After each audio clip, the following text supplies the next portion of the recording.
سبحان الذي أسرى بعبده ليلا من المسجد الحرام إلى المسجد الأقصى الذي باركنا حوله لنريه من آياتنا إنه هو السميع البصير.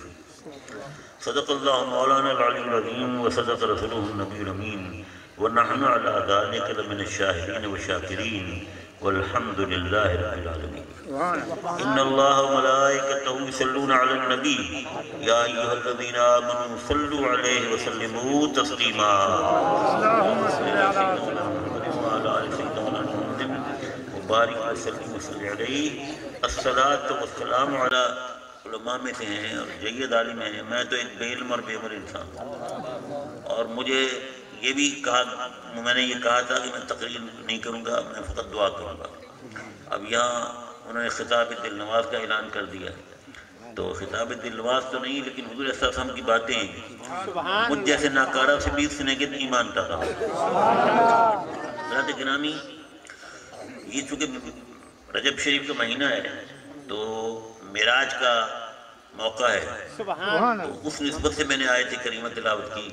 اب ظاہر ہے یہ موضوع ایسا ہے معراج کا کہ آپ نے سینکڑوں دفعہ لوگوں سے سنا ہوگا.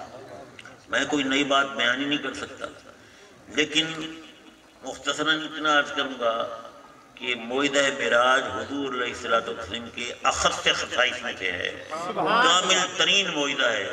اور یہ موعدہ وہ ہوتا ہے کہ جس کے سامنے عقل عاجز ہو جائے، عقل عاجز ہو جائے. میرے دوست حضور صلی اللہ علیہ وسلم کو جب یہ جبریل امین آئے تو حدیث معراج جو بخاری شریف میں وہ بڑی طویل حدیث ہے، تو جبریل امین آئے اور حضور صلی اللہ علیہ وسلم کو انہوں نے حضرت حضور صلی اللہ علیہ وسلم کے پاؤں مبارک کو انہوں نے چھوا اور سب بیدار ہوئے تو انہوں نے عرض کی کہ آپ کے رب نے بلایا.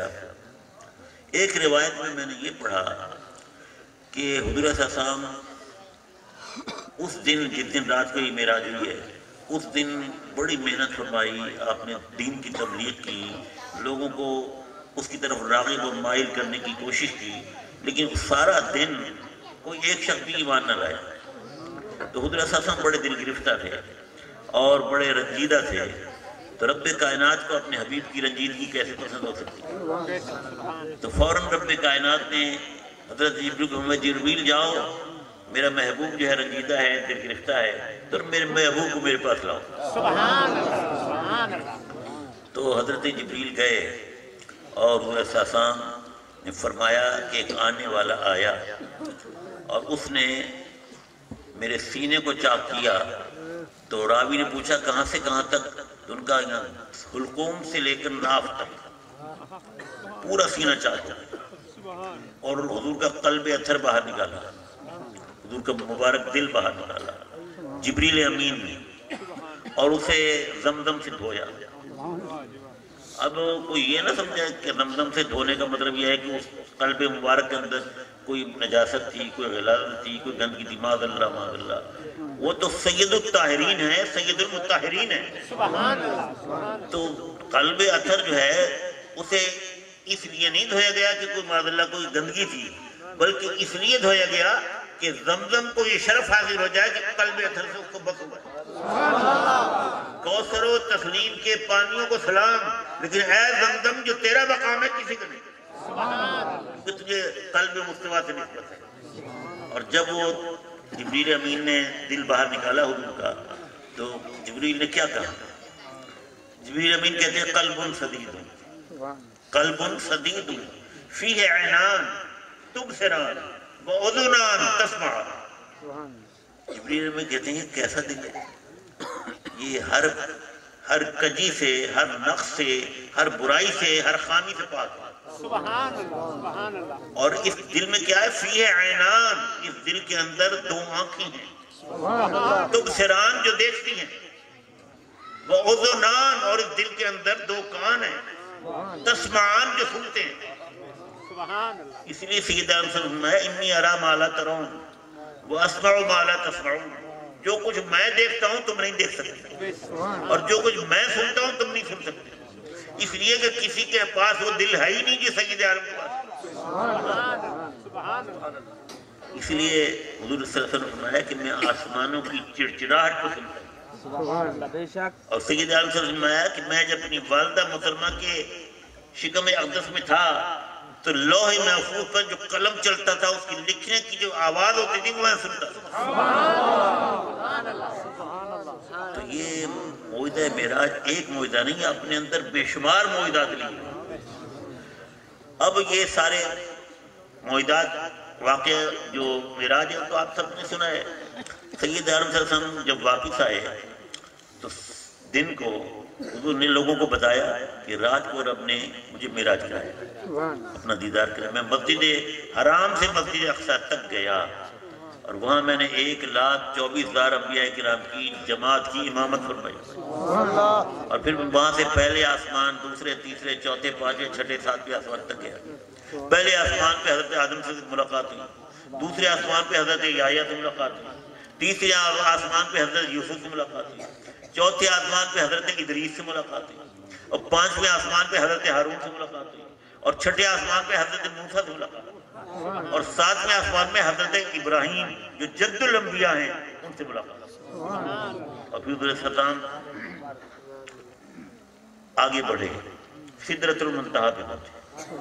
سدرۃ المنتہا، سدرۃ المنتہا کیا ہے میرے دوستو؟ جو کچھ حدیث میں روایتوں میں آتا ہے وہ یہ ہے کہ سدرۃ المنتہا ایک بیری کا درخت جو عرش معلیٰ کی جڑ میں ہے، اور وہ اتنا عظیم الشان درخت ہے کہ اس کے جو بیر ہیں، بیر وہ مقام ہجر کے مٹکوں کی برابر ہے۔ ایک بیر مقام ہجر کا ایک مٹکا، اور اس کا جو اس کے پتے ہیں وہ ہاتھی کے کان کی طرح، ہاتھی کے کان کی طرح۔ میرے دوستو، فرشتوں نے، ملائکہ مقربین نے عرض کی بارہ الہ تیری حبیب کی سواری آ رہی ہے، ہم بھی دیدار کر لیں، ہماری معراج ہو جائے۔ تو رب کائنات فرمایا ہے فرشتوں تمہاری درخواست منظور، تم یوں کرو کہ سدرہ پر آ جاؤ، سدرۃ المنتہا پر، اور وہاں تم اس درخت پہ آؤ گے، میرے حبیب کی سواری گزرے گی تو ان کا دیدار کر لیں۔ تو قرآن نے کہا اِذْ یغشی السِّدْرَةَ مَا یغشیٰ، کہ سدرہ کو ڈھانپ لیا اس چیز نے جس نے ڈھانپ لیا۔ اِذْ یغشی السِّدْرَةَ مَا یغشیٰ، سدرہ کو ڈھانپ لیا اس چیز نے کہ جس نے ڈھانپ لیا۔ کیا چیز تھی؟ وہ ملائکہ مقربین تھے۔ حدیث شریف میں آتا ہے کہ ہر پتے پر ایک فرشتہ حالت قیام میں موجود تھا، اور جب حضور کی سواری گزری تو سب بے اختیار بولے سبحان اللہ، سبحان اللہ، سبحان اللہ۔ میرے دوستو، حضور صلی اللہ علیہ وسلم میں تھوڑی سی بات بیان کر دی۔ حضور صلی اللہ علیہ وسلم نے جب لوگوں کو دن میں بتایا کہ رات کو رب نے مجھے مسجد حرام سے مسجد اقصی اور پھر آسمانوں کی طرف میں گیا، تو لوگ جو تھے اسے ماننے کے لیے تیار نہیں تھے۔ ظاہر ہے آج اتنی سائنس ترقی کر گئی ہے اور اتنے تیز رفتار جہاز بن گئے ہیں، لیکن آج بھی مسجد حرام سے مسجد اقصی، اور آسمانوں کی بات نہیں کر رہا، اور مسجد اقصی سے واپس مسجد حرام آج بھی کوئی چند منٹوں میں نہیں آ سکتا، یہ سفر نہیں کر سکتا۔ تو حضور صلی اللہ علیہ وسلم نے جب لوگوں کو بتایا تو لوگ جو تھے وہ بڑے حیران ہوئے، اور ان کا ہم تو یہ ماننے کو تیار نہیں۔ اور ابو جہل تو حضور کا بدترین دشمن تھا نا، اس نے جب سنا تو لوگوں کو اکٹھا کر کے لایا اور کہا جی سنو یہ کیا کہتے ہیں، واقعہ میرا سنا ہے، حضور نے سنانا شروع کر دیا۔ اب وہ اپنے ساتھی کہتا ہے دیکھو یہ کتنے یہ عقل میں آنے والی باتیں ہیں۔ تو وہ لوگ ہنستے تھے، استہزاء کرتے تھے، مذاق کرتے تھے، مخول کرتے تھے اور لوٹ پوٹ ہوتے تھے۔ تو ابو جہل گیا ابو بکر صدیق کے پاس، حضرت ابو بکر کے پاس، اور کہا کہ ابو بکر ہم تمہاری ابھی عزت کرتے ہیں، تم علم والے ہو، تم عقل والے ہو، اور ہمارے تمام مسئلے تم حل کرتے ہو، کیونکہ ابو بکر کا خاندان جو تھا وہ بڑی عظمتوں والا تھا۔ ان کے والد ابو قحافہ، عثمان بن ابو قحافہ اور ابو بکر، مکے میں جو فساد جو جھگڑے ہوتے تھے یہ خاندان طے کرتا تھا، اور یہاں تک کہ قتل کے مقدمات بھی یہی طے کرتے تھے۔ تو ابو جہل نے کہا ابو بکر آج تم چلو، اپنے نبی پر تم جان چھڑکتے ہو، فدا ہو، چلو آج ان کی باتیں سنو، کوئی عقل والا نہیں مانتا۔ تو ابو جہل گیا ابو بکر کو لے کر آیا اور کہا حضور سے سنائے واقعی میرا، حضور نے سنانا شروع کر دیا۔ تو ابو جہل نے کہا بتاؤ بکر تم مانو گے اس بات کو، عقل مانے گی؟ تو ابو بکر نے کیا جواب دیا؟ ابو بکر نے کہا میرے آقا مولا آپ اگر اس سے بھی زیادہ حیران کن باتیں بیان فرمائیں اور اس سے بھی زیادہ عقل میں نہ آنے والی باتیں بیان کریں، غلام ابو بکر ان کو بھی مانے۔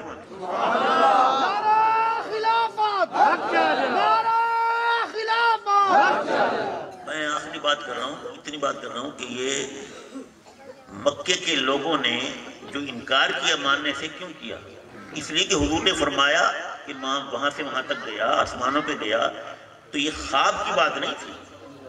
اگر خواب کی بات ہوتی تو کوئی اعتراض کیوں کرتا؟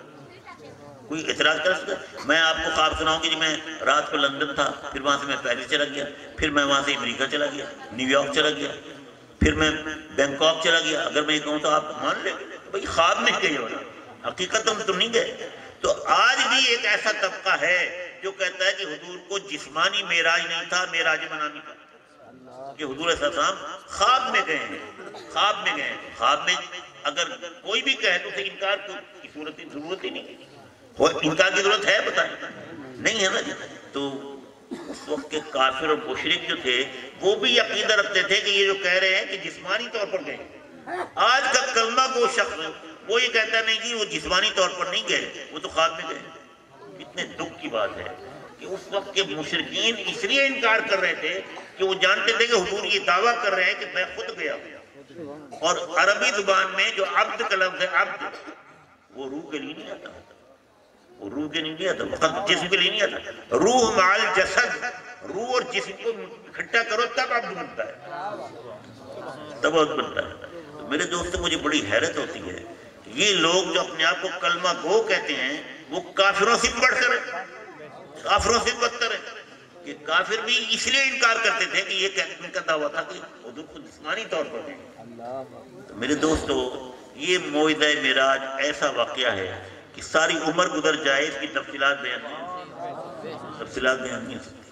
بس دعا کریں اللہ تعالیٰ حضور کی سچی محبت آئے، اس لیے کہ حضور کی محبت ہوگی تو ہم ہر چیز تسلیم کریں گے، دل سے تسلیم کریں گے۔